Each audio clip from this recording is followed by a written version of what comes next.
project for Urban Development Department, Ministry of Shipping, Road Transport and Highways, Town and Country Planning Organizations of Government of India, and Town Planning and Valuation Department, Urban Development Departments of Government of Maharashtra.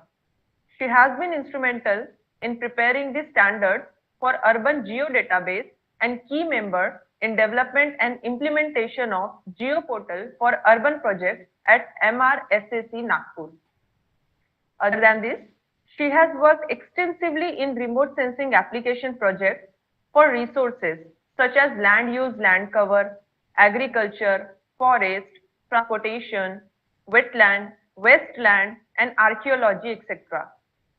She was deputed for overseas in service training on Integraph technology for trends in 3D mapping at IMAGEM, in Netherlands in 2018.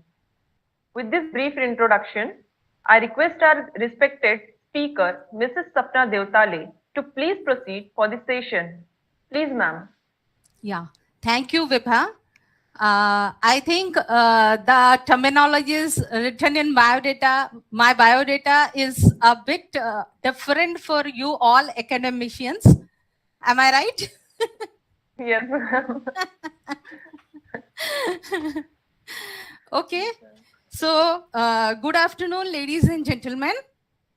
I am here to take you all to the different kind of the day-to-day activities that you are performing. I will be introducing you all to the geospatial technologies.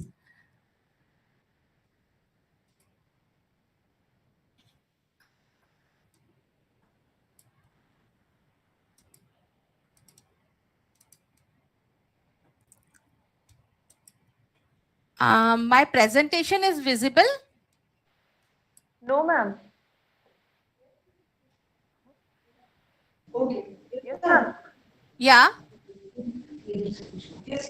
Yes, it is visible. It is visible, ma'am. And your voice is also audible. Okay. Yes. Okay. So, as you all know, that the geospatial technologies consist of many technologies, in which remote sensing is one of the part. So, the complete geospatial technology consists of remote sensing, geographical information system, global positioning system, and nowadays we are also doing work with drones and lidars.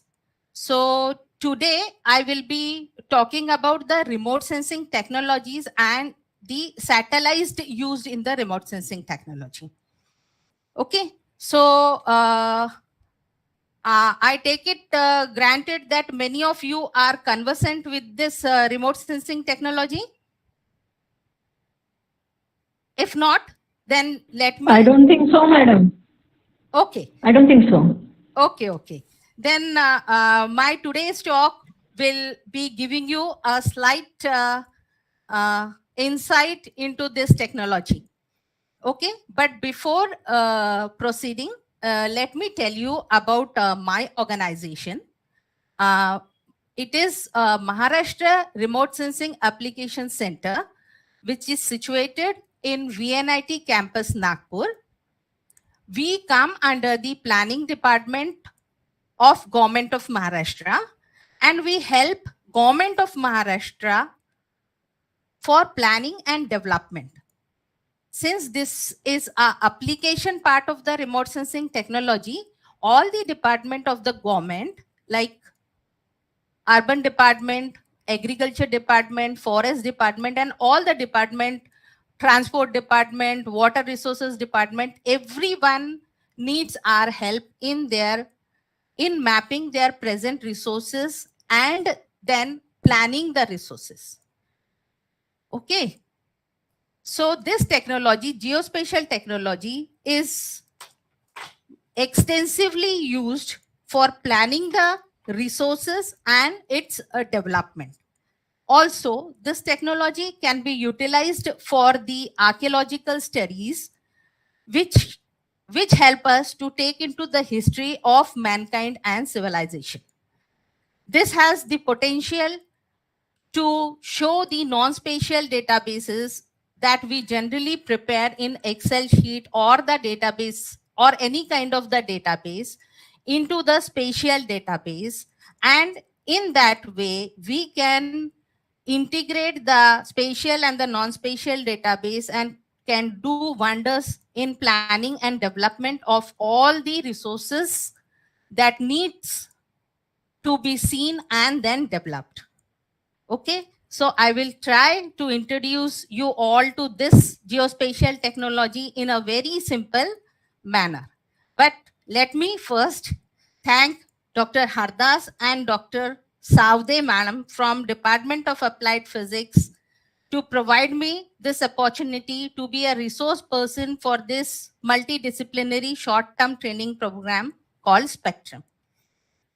Okay, so the first slide itself is showing you the things on which I'm going to talk today. The complete set that the sun and all the resources features is the part of the remote sensing technology, and how to sense all this radiation is done through the satellite.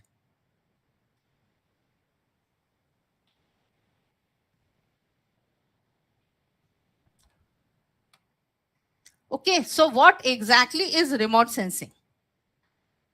See, a simple example is reading a book or getting the information of any object without being in physical contact with it is the process of remote sensing. So in nature, what exactly are the components of the remote sensing? To sense or to complete the remote sensing process, we should have a source of light, which is our sun. Then we should have the medium through which the radiations are passing, that is the atmosphere. Then we should have a target, so that is the Earth surface features. And then we should have a sensor which will be capturing this data, and that is done through the cameras which are on board on the sensors. So in this way, this is the mechanism of the remote sensing, that we should have a light which can be reflected, and then we should have these sensors which are either on the airplane or on the satellites or on the balloon, or you can say with the unmanned aerial vehicles, or with the help of the LiDAR technology. Then we can have this reflected or emitted rays back, so that we can sense what exactly are the features. These are the remote sensing platforms. If we are on the ground, a camera can be a remote sensing platform for us. It can be done. All the aerial photography is the remote sensing, is using the remote sensing technology, and then we do the satellite remote sensing also.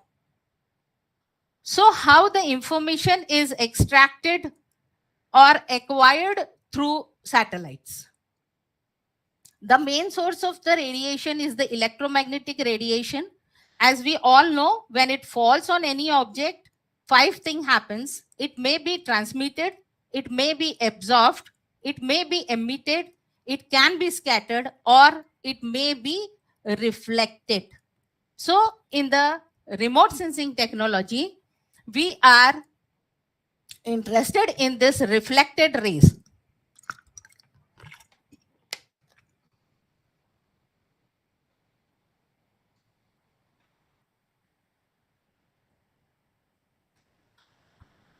Now, there are 2 kinds of remote sensing: passive remote sensing and active remote sensing.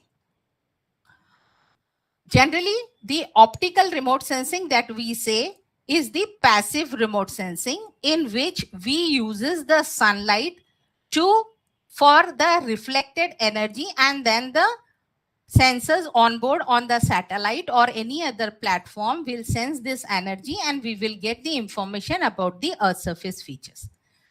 In the active remote sensing, like the drone data or the LIDAR data, there the source of energy is to be created. Means, as you all know, active sensor do not measure or observe reflected sunlight. Rather, they have their own source of light generated for illumination. So with the passive sensors, we work in the multispectral sensor and the hyperspectral sensor. Multispectral sensors means all the visible range and the infrared range, in which the light is either reflected or emitted. In the hyperspectral sensors are those which are very narrow bands are there, and this is having a particular applications. So for that, the hyperspectral remote sensing is being utilized. Then the active sensors are the LIDAR sensors and the radar sensors. I won't be going into details of all the things because we have to get a overall information of how this remote sensing is working. Okay, if anybody is interested, then we may have other talks in which we can go into the details of the remote sensing and the other technologies. So this is how is the remote sensing is working. As I have told you that in the visible range, that is 0.4 micrometers to 0.7 micrometers is the visible range, and other than that, the infrared range is also utilized in the remote sensing technology. Then the other thing that you are seeing on my slide is that in the visible range, we are having a photograph which is true in color. Okay, but in the when we are using the infrared spectrum, then you can see this image. This is a false color composite because we are applying some colors to some bands so that we make the satellite data interpretable and of much use for getting the information of the Earth's surface. This is the electromagnetic spectrum bands which are used in the remote sensing technology. Generally, we do the optical remote sensing in which the visible and the infrared band is used. In infrared also, there is near infrared, mid infrared, and then the thermal infrared. So we use this near infrared band of 0.7 to 300 micrometers, and then this is divided into three bands: 0.7 to 3 micrometers, 3 to 5 micrometers, and then 8 to 14 micrometers. This is called the atmospheric windows for the remote sensing activities. Then we do with the active remote sensing, this radar range or the radar waves are also utilized. Since I have told you that this technology is used for the resources mapping and then its planning and development, this is a typical reflectance curves, and the reflectance is the percentage of the reflectance versus the wavelength is shown here. And then you can see that we have the one resources, water. Then we have the vegetations. Then we have the soil. So this is a typical reflectance curve which help us in identifying this different resources that are there in the Earth.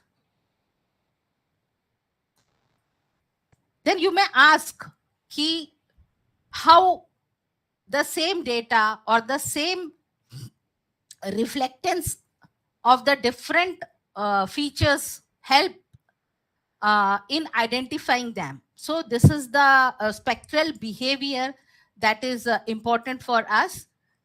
First thing, the radiation behaves differently with the Earth surface features. As I've shown you in the spectral reflectance curve, that the water, the soil, the agriculture, the buildings, the forest, everything is having a different spectral behavior in that curve. So this property of the reflectance of each Earth surface feature help us in distinguishing the different objects, and the same phenomena is applied in the remote sensing technology. Just to tell you about how we get the information, as I have told you that we have been using the visible range and the infrared range of the electromagnetic spectrum. The band 0.4 to 0.5 is blue, 0.5 to 0.6 is blue, and then 0.6 to 0.7 is red. And after that, we have the infrared range, which we cannot see through our eyes. So the information that through the remote sensing we are getting in each band, and then this black and white data is called as the panchromatic data. And if you see this data, it is very difficult to get the information from this black and white imageries. So in the remote sensing technology, we apply a kind of filters to this individual band so that we get a colored image, and then we can interpret it for the resources information. So what you are seeing on your screen is the technology, you can say, or the gist behind how the false color composite is prepared. As I've told you that we generally don't use the blue band in the remote sensing technology because of the short wavelengths. We start from the green, red, and then the infrared band. But since the infrared band, we cannot have the information, then we apply the filters, like to the green band, blue filter is applied, to the red band, green filter is applied, and to the infrared bands, then the red filter is applied. And that is why we see all the vegetation as red in the remote sensing technology. So this is, you can see the first image is the hybrid color composite, or you can say it is the true color composite. And the second one is the standard false color composite. Here you can see whatever is green in the true color composite is red in the false color composite. Hello? Hello, madam. Yeah. Means Hello? whatever I am telling is being understood, or means it is not getting cleared. Let me understand that first. Or should I continue? You can continue, madam. No problem. Okay. So, so in the remote sensing technology, if anywhere, if you go to any remote sensing institute, you will see the false color composite is being used extensively. But if you see the Google Earth data, that is also a remote sensing data, and it is a true color composite. So the general public, if we give them a false color composite, they may not be able to understand this data. But as it is a true color composite in the Google database and with a very high resolution, we can identify each and every feature there. But to come to this kind of technology, it has taken about more than 50 years that we have come to this resolution, and then we can identify the Earth surface features clearly on the Google data. So what is the advantage of false color composite? You can see in this image, first one is the normal image and the second one is the infrared image. So you can see all the vegetation All the vegetation means all the trees, all the grass, all the agriculture, all the wasteland, all the forest. That is all the vegetation which is having a chlorophyll content into it.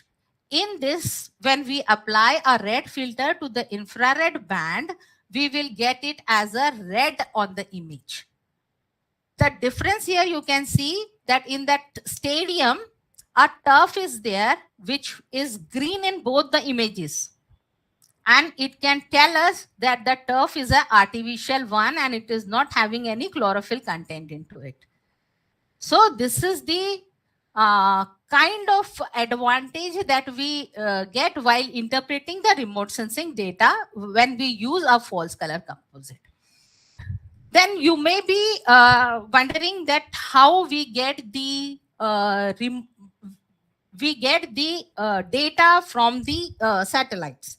Actually, these satellites are revolving around the Earth and taking the pictures of the Earth, and it is having a proper referencing system.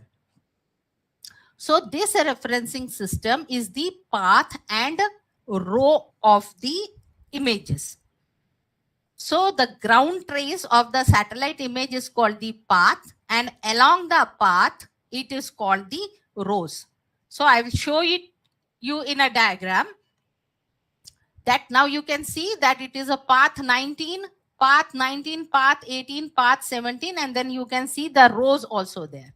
So the image in the background of this row and path, that can be our area of interest. And then when we order the satellite data, we have to give this kind of path and rows to the agency which is supplying us the data. Then the types of satellites, as we all know, there are two types of satellites, sun synchronous satellites and the geostationary satellites. Okay, all the remote sensing satellites are the sun synchronous satellites, and all the communication and meteorological satellites are the geostationary satellites. The difference between them is the sun synchronous satellites are at low height as compared to the communication satellite. We are between 700 to 900 kilometers from the Earth, and the communication satellites are at 36,000 kilometers from the Earth. The purpose of both the satellites are different. Remote sensing satellites are being extensively used for the mapping of the resources, planning, and then the development of the resources, whereas the purpose of the communication and the meteorological satellites are known to everyone. So the remote sensing satellites, they are sun synchronous. They pass at the local time between 9:30 to 10 a.m. They have the repeativity of 2 to 26 days, and they have the data of varying resolution. I will be coming to the resolution also, what exactly the resolution means.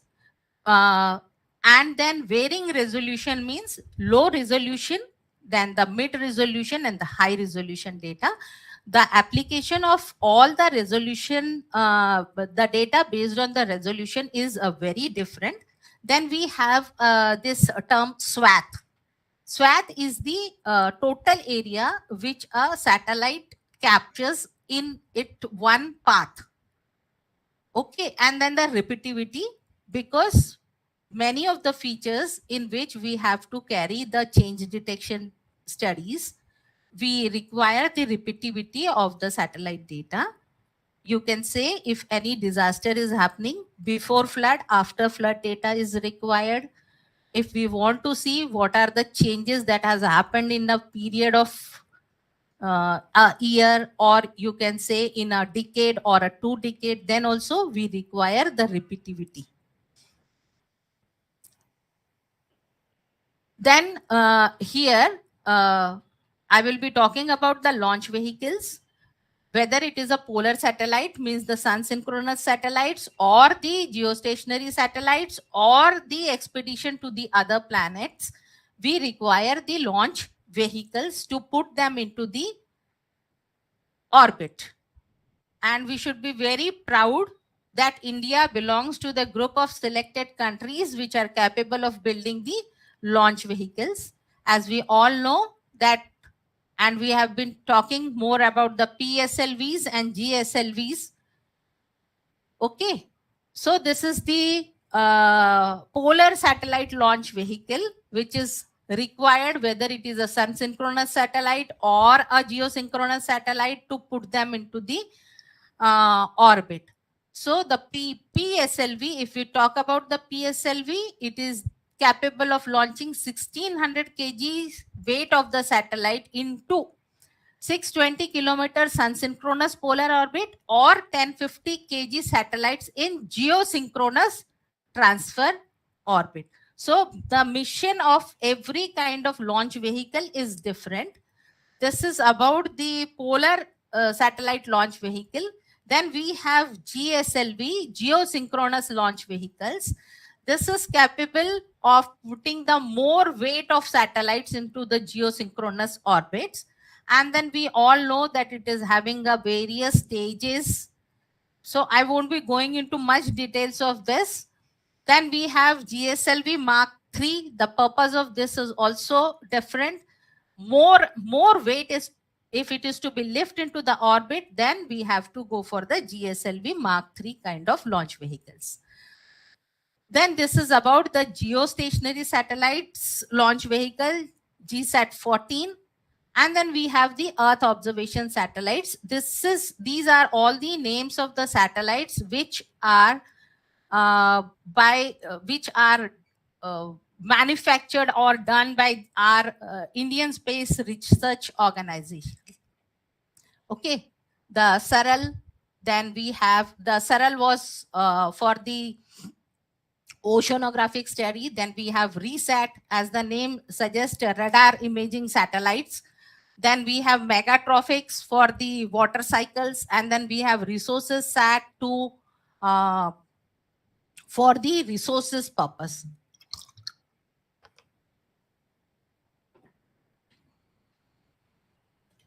This is the model of the resources sat that we are seeing, and here we can see the picture of the satellite, which is having its sensor, and on that sensor we have the cameras.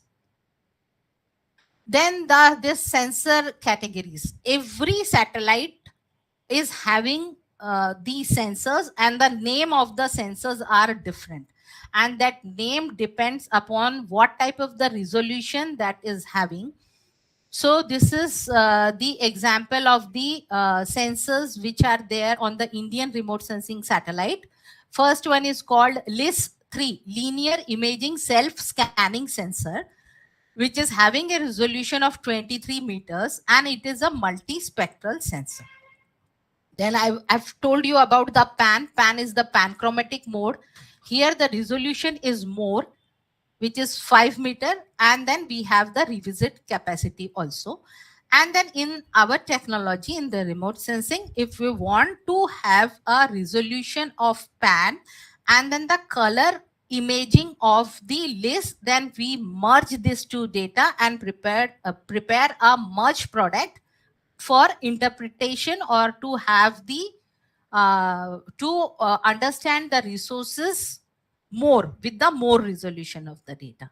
Then we have the wide field sensor, which is called WIPS, which is having a resolution of 188 meters, and this kind of data is used for the wide coverage of the area. Okay, so this is the different or you can say the graph of ISRO year-wise, how we have started from the Bhaskara with the resolution of 1 meter, and now we are with the resolution of 1 kilometer, and now we are into the resolution of 1 meter. So these are the names: Indian remote sensing satellite P6, P4, then we have the communication satellite INSETs, then we have the different satellites, IRS 1C, 1D. Then we all know that we have started our mission with the Bhaskara.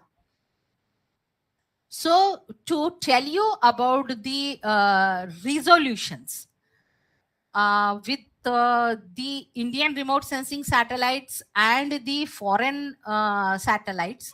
With the Indian remote sensing satellites, we have gone up to 1 meter till now. But there in market, there are many foreign satellites which are giving us the resolution. Acha, let me explain you resolution. I've been using it resolution many times. Actually, there are 4 types of the resolution, and I am talking of the spatial resolution. Spatial resolution is the capability of the sensor to identify clearly between the 2 different objects which are there on the Earth's surface features. Okay, so with this, the spatial resolution will give us the more clarity about the data. So when we started in the year 1988 with IRS, Indian remote sensing data, at that time with the wide field sensor, we have a resolution of 188 meters. And with the foreign remote sensing data like QuickBird or WorldView, now we are having a resolution of 50 centimeter or 30 centimeter. So you can see on your screen how the information contents are increased when we use a better spatial resolution of the satellite data.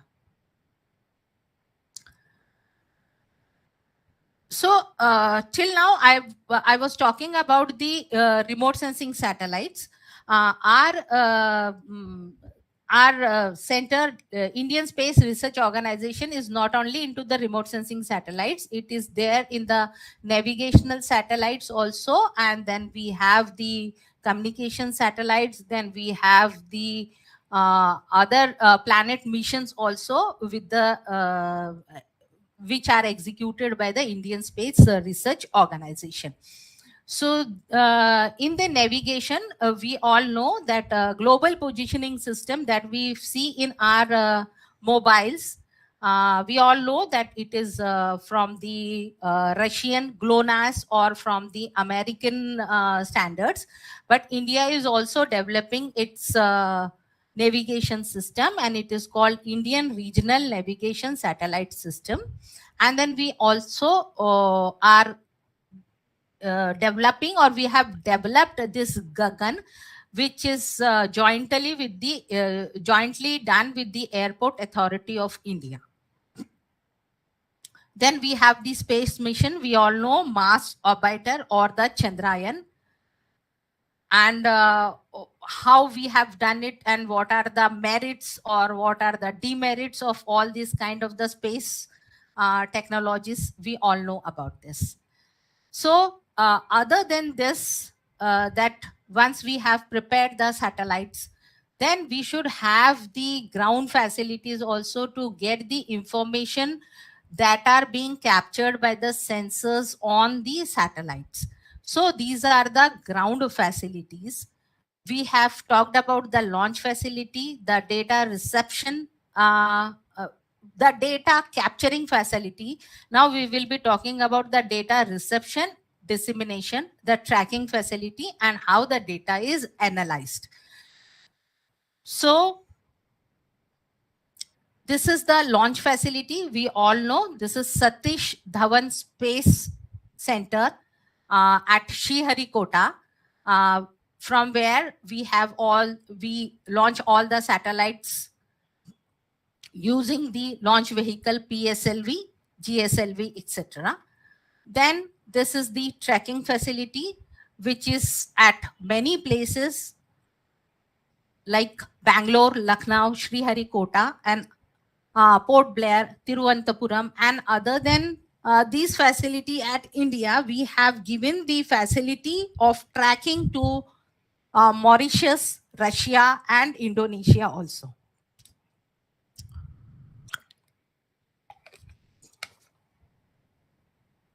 Then we have the, after tracking, we have to do the data reception and the data dissemination. So in Hyderabad, we have this National Remote Sensing Center, which is the only agency or the authority in India which is distributing the satellite data to the users in India. So if any organization, if they want to have the satellite data, they have to approach NRSC, and then we can get the satellite data from them. Then this is the image of India in one capture. The resolution is very crude, but then we can have a complete India in one image. Now you can see many colors on this image. You can see white, you can see red, then you can see a greenish type of color, greenish brown type of color. So why this type of colors are there? Okay, so we have seen that all the Earth surface features reflect differently, all have a different reflectance behavior. So in Jammu and Kashmir region, where we are seeing the white color, this is because of the snow in the area. But in the Rajasthan and the Gujarat area, where we are seeing the white color, this is because of the sand in that area.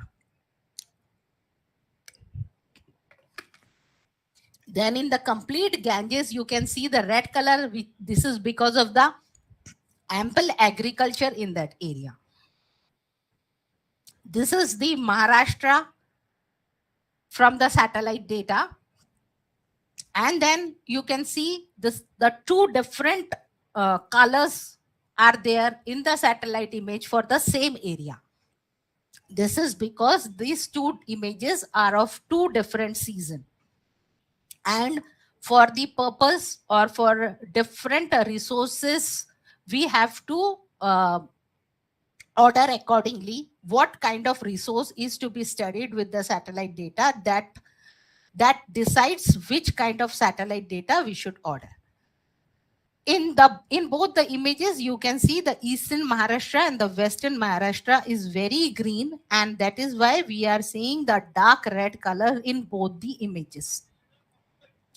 The difference between the two images is telling me that other than the eastern and the western coast, then you can see in the entire Maharashtra, it is because of the Kharif season that we see the red color in the above image, and the other image may be of the summer season. Because of that, we can see the soil reflectance, which is bluish green in the color. Then many of us who are attending this session is from the Nagpur, I think. So this is the how the satellite data is utilized for the change detection or to see the development of the area. This is the famous Mihan area of Nagpur. You can see in the year 2002 this area, how it was, and then in the 2012 when the development started taking place, how the area was, and now in the 2022 how this area is growing. So the satellite data, one of the applications is to see the changes, or we can monitor the development of the area with the remote sensing satellite data. Till now, what we have seen, we have acquired the data. Now, what is to be done with this data? So this technology is called the data analysis. And there are several areas of application. As I have been telling you right from the beginning, that remote sensing data is used for agriculture, soil, bioresources, environment, ocean, water resources, rural development, urban development, disaster management, etc. and etc. And these activities are carried at the Department of Space level for the national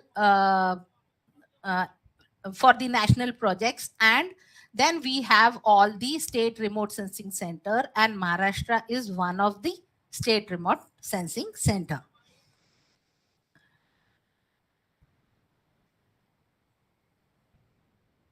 So to interpret all this database for the various resources, there are two techniques. One is the visual interpretation and the other is the digital image analysis. If it is visual interpretation, we require the instruments through which we can see the visual data and then interpret it for the various resources that are shown here.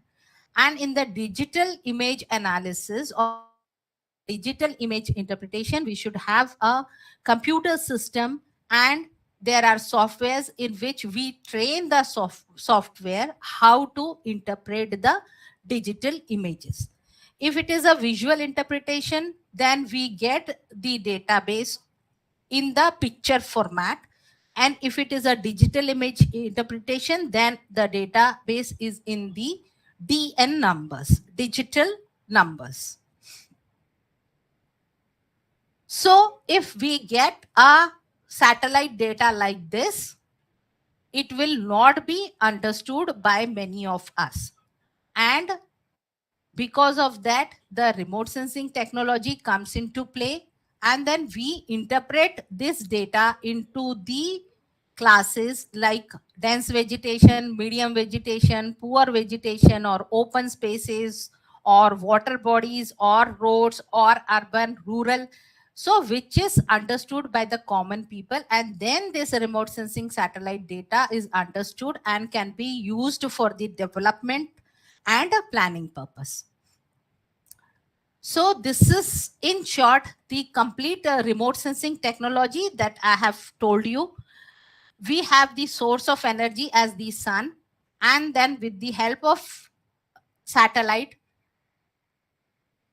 we can sense the resources on the Earth's surface. That data from the sensor goes to the ground stations, where the data is either acquired in the image format or in the digital format, and then that can be interpreted or analyzed with the visual image interpretation technique or digital image interpretation technique.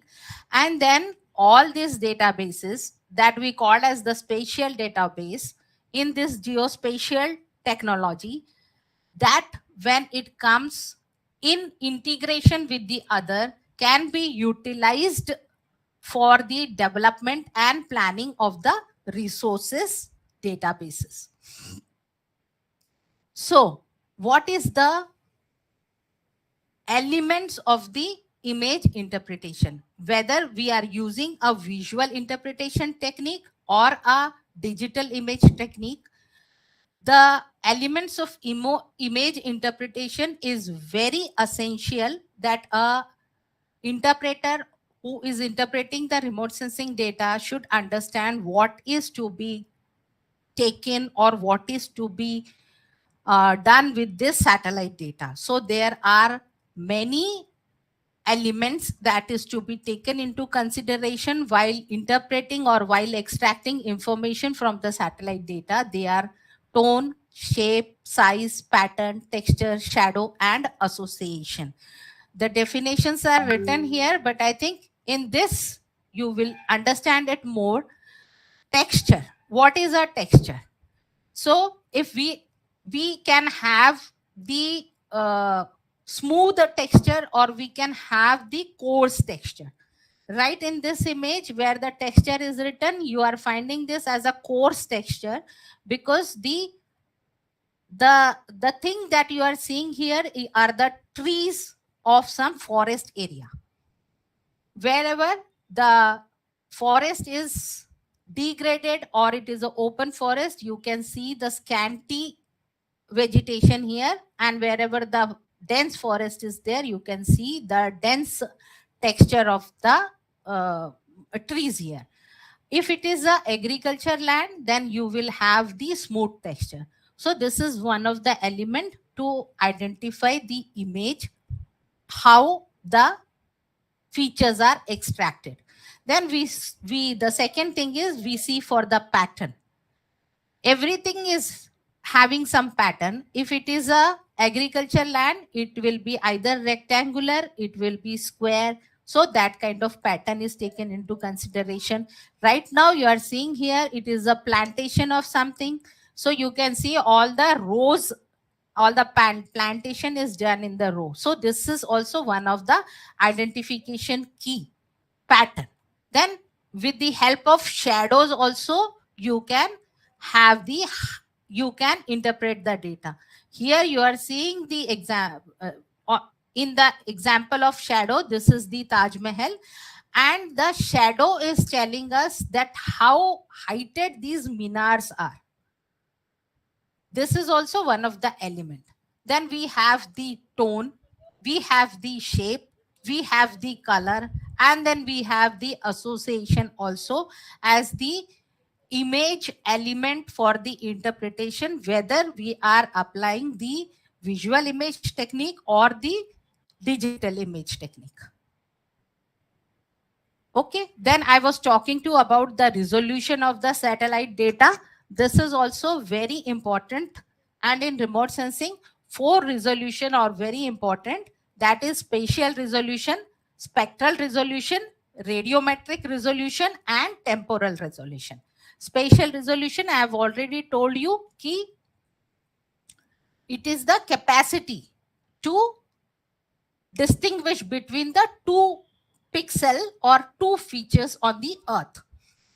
Spectral resolution is in which wavelength band we are capturing the satellite data. Then the radiometric resolution is how finally we have quantified the data. And then temporal resolution is how is the repeativity, how often we can see the satellite data. Then after telling you about this technology, again, a question may come, why remote sensing? So there are many benefits of the remote sensing. We can have synoptic and the repetitive coverage. We have the global availability, whether the area is available. It is how difficult is the terrain, that will not matter in this technology. That is why we call it as a eye in the sky technology. We can go to any place, any area, how difficult is that area to reach. We can have the remote sensing data for that area. Then we have a multispectral nature of the data. We can do the change detection with this data. We have the real-time information. The date of the information is giving us the real-time information. Then we can access the inaccessible and the remote areas.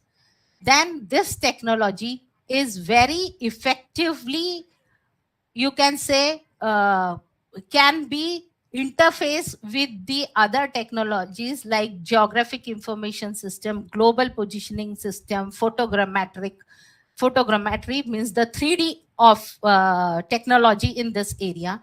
So we can have the cost and time effective information available from remote sensing, and then we can integrate it with this other technologies to get the effective information. Then we can do the large coverage area for the regional survey of the various Earth surface features. We have the repetitive coverages.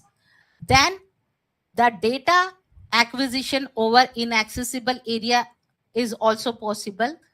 Then we can have data acquisition at multiple heights. That is also available. And with that, we can have the information which can be utilized on different scales and with different resolution. Then the most important thing is the same data can be analyzed and interpreted for different purposes and applications. And as I've already told you that this data is having amenability with the computer processing. And then the application areas of the remote sensing data. We can use this data in soil and agriculture. We can use this for the forest and ecology, water resources, irrigation, urban, coastal and marine. And with this data, as I've already told you, if we integrate the data which is non-spatial in nature with this spatial data, we can do wonders with this databases.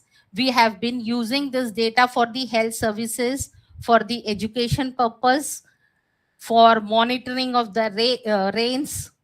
So there are many applications that we can do with remote sensing data. So I think I've given you some insight for the remote sensing technique and the satellites. Thank you.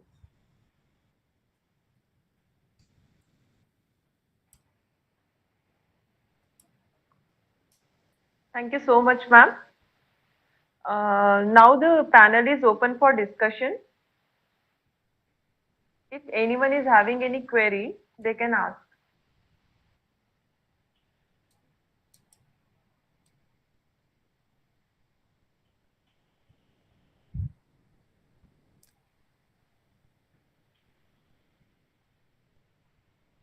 Okay, so no more queries. Thank you so much, ma'am, for such an informative talk. Thank you for informing us about remote sensing technique and satellites, in which you discussed about remote sensing platform, how the information is acquired through satellite, launch vehicles, about launch vehicles, then sensor characteristics, then types of sensors, launch facility, tracking facility, and different applications. Thank you so much for such informative talk. And on behalf of Department of Applied Physics, once again, I thank you. Thank you. Thank you so much. Thank you so much, ma'am. Yeah. Thank you so much, madam, for the wonderful information. Actually, this technology is so vast and it is so multidisciplinary. In one talk, it cannot be understood. I've just touched the subjects or the different topics which are to be known or the terminologies to be known. So I don't know how how you have understood this technology. Okay, but I've done my part. Okay, madam. Okay. Yes, ma'am, it was informative actually. Thank you. Thank you so much. Okay, ma'am. Thank you so much. Thank you so much. Thank you, Deotale madam, Thank you, for ma'am. enlightening all the participants about the different kind of technique related to the satellite. Yeah, thank you, ma'am. Thank you so much.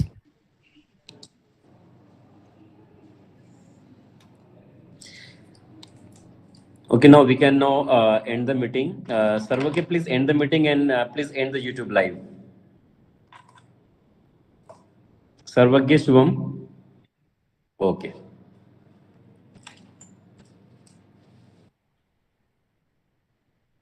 Thank you all of you for joining. We'll meet tomorrow.